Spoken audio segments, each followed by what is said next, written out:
le launga i le suafa mamalu o le atua le tama le alo ma le anganga pa ia. Amen. Maua le matua o le launga i le fai upo i sifulu lua o te toi fai tauina e whapea. Fai mai lea o ia i a te i la tō. I nasi ia i a te au. Ma lafo ifo i a te au i le sami. Ona malua i lea o le vasa i a te o tō. Wa o lo o mai ai le nei fa tele ya te o tō. O le manatu o tū o le nei aso e tusa o le whasinonga le tusi whaita waso. O le usitai e ti ngā ai isi. O le usitai e ti ngā ai isi. E iai le whaitau a le atunu o e whapea e a ulu ta whenga. Ai selefuti ai vai singano. Lona winga o a fianga o le ngata i whale o na o le mamafa o ti munga i atu maunga. Ai fōlinga whapea se wha winga ina o le manatu au tū. Wao maia mo i tātou e le whaitaunga o le ne yasu. Wao le tala sa whaitauina o le tala i le awha tia o le waa. Na malanga tuai nisi e wha moe moe anga i atu i tā sesa. E tai o le waa na whai malawhitanga o iona e sola ai. Ina ua ia le usta ia le fina ngalo le atua. O lona wala awina mai le atua ina ia alu e ni neva e momoli le whiau.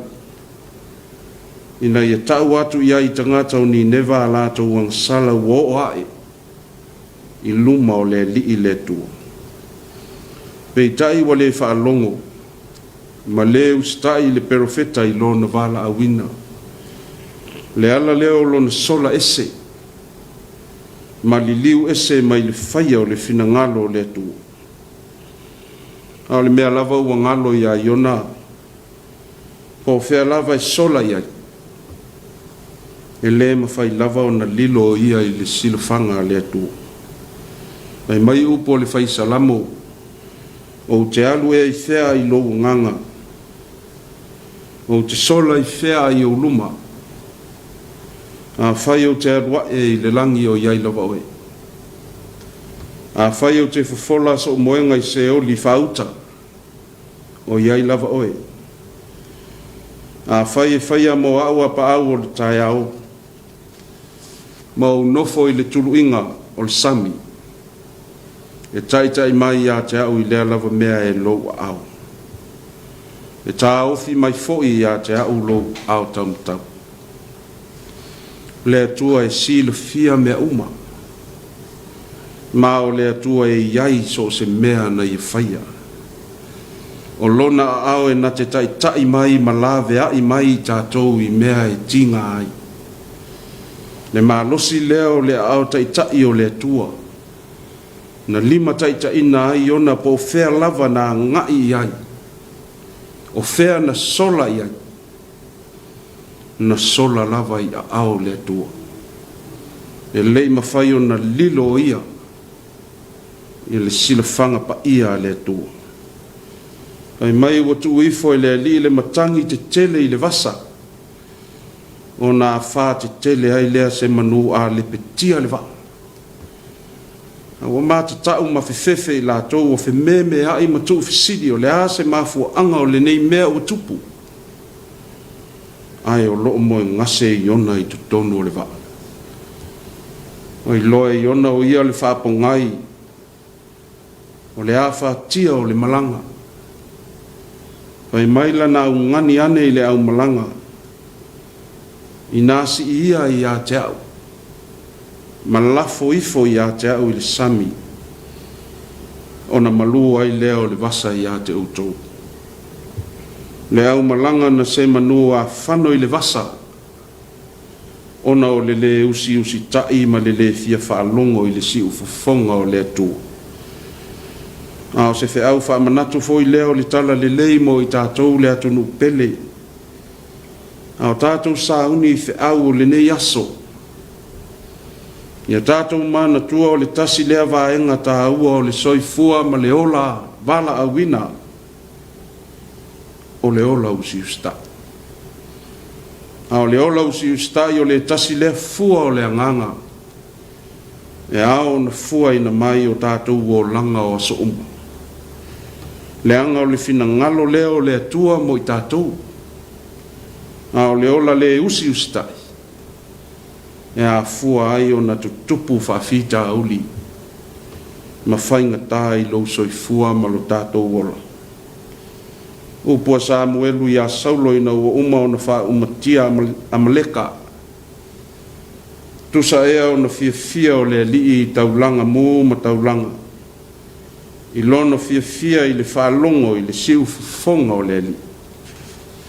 Whauta o le whaalongo i sili lea i le taulanga. Ma le usi tai. Sili lea i le ngao o le māmo i po. Fina ngalo le atua i lo tātou wola usi tai. Whaia lona fina ngalo. Le ala foi lea o aia i tātou uma o na o tātou usi tai e whātāua lo tātou wala awina. O le tangata malana o whenga iai. Mana tua o le ola le usi tai o iona i le tua. Na tupu ai le whāna whai a o ai pua ngā i le au malanga. Le ase upu a iona. I nasi ia i a te au malafo ifo i a te au il sami. O na malu ai lea o le vasa i a te outou ioe, lea tunu pele. Lafo i le sami whainga tā ma whawhita au.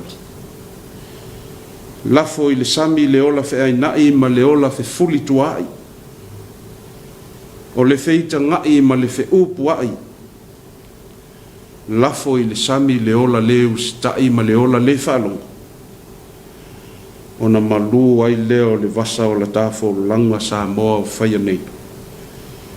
E tātou o ia i le nei aso i whātāua o tātou wāla awina ese mai le tū. Mai a tātou i loa na tātou wola usi ustai. I o tātou tai mai e pū lea ngā duenga. A wane i mawai tātou i langona o le mūsua pe sola foi e peo iona. Ai whaia ma le whamaoni ma le alofa au mga luenga o le awhenga iai o le nei aso. Ina ia manui ai nisi tangata. Ma whai ai ma vi inga o le tū. Whātaita inga sili o le ola usi ustai na i loa il soifua o lo tātou wadi o Iesu Keriso. O lona ustai le finangalo o lona tamaa. Na ia le whawhiti ai e whaatino o lona wala auina. Ti ngā lava le matui tui o ti ngā mawhainga tā. Sa ia whtaia. Ai sa usi tai pēr i lona tamā. Ina ia tau nuu lona whamoe moe mo le whaolatanga mo oe mau. Malela lo langi anga sana. Ina ia o tātou tōfu maua le ola. Ma ia maua tili ai lava.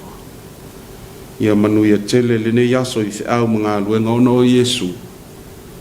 Amen. O le a tātou vi le atua i le vi inga fitu. Fitu le vi inga o le atua tātou te vi ai.